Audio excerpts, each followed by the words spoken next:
Alright, so today I'll be talking from a book called Lost Connections by Johann. And in the book, he talks about different causes of depression and how to go about treating them.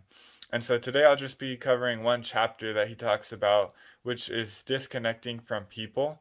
And then tomorrow I'll make a video that he has a later chapter about reconnecting with people. So today's more about kind of the one of a cause or a contributing factor of depression or anxiety. And so I'll start with some research studies that he cites in his book.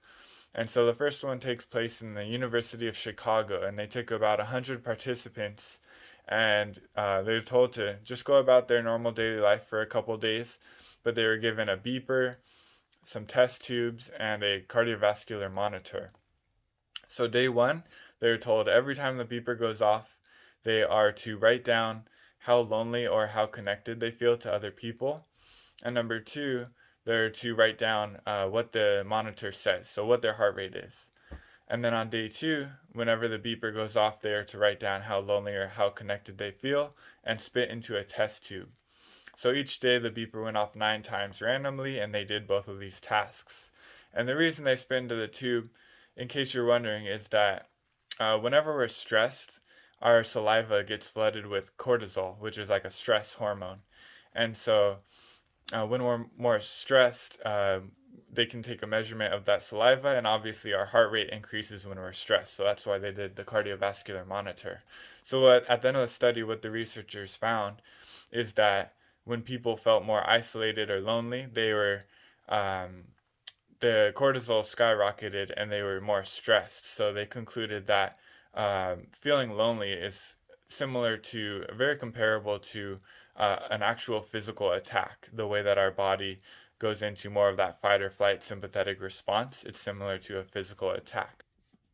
And so another study was conducted by researcher Sheldon Cohen, and what he did was a little interesting. He actually had all the participants injected with the common cold virus. So he actually shot a spray of the cold virus up their nose. And what he wanted to look at is if there's a difference between people who are more isolated and lonely compared to people with more social connections in their lives. And what he found is that people more isolated were 3 times more likely to develop that common cold virus than people who are more socially connected. So the people more socially connected actually had a stronger functioning immune system. Another researcher, her name is Lisa Berkman, she did a study over 9 years looking at both people with a lot of social connections and people a little bit more isolated. And what she found is that over that 9-year period, people that were more lonely and isolated were 2 to 3 times more likely to die. And it really didn't matter cause of death, whether it's cancer, heart disease, or respiratory problems. They were still 2 to 3 times more likely to die. So the fact of being lonely or isolated had an actual effect on their physical health. And so over the past 10 or 20 years, researchers have been trying to find this link. There's a strong link between loneliness and depression. So they've been trying to figure out, does depression cause loneliness, or does loneliness cause depression? Probably a little bit of both, but what they're starting to find is that usually loneliness comes before depression. So we feel isolated from others, and we start feeling more depressive symptoms.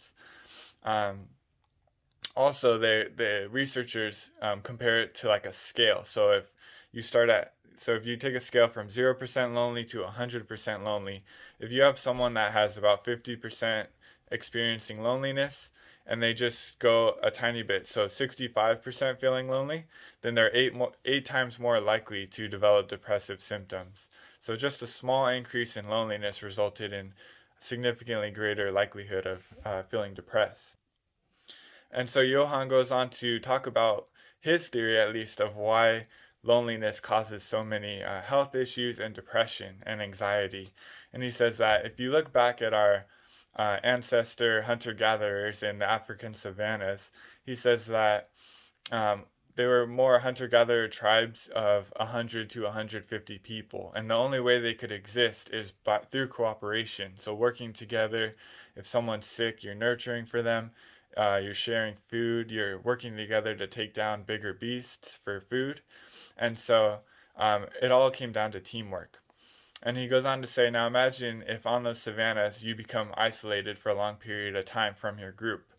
Um, you would you'd be right to feel terrible because you have no help for food. If you get sick, there's no one to help you get better, and you're totally vulnerable out there.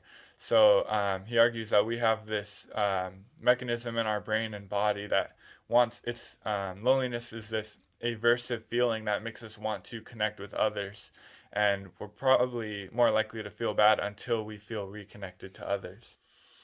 And so an interesting study was done where they used brain scanners to look at both lonely people and socially connected people. And what they found is lonely people were twice as fast at detecting potential threats. So in just 150 milliseconds, they could spot a potential threat, whereas people more socially connected, it took them 300 milliseconds.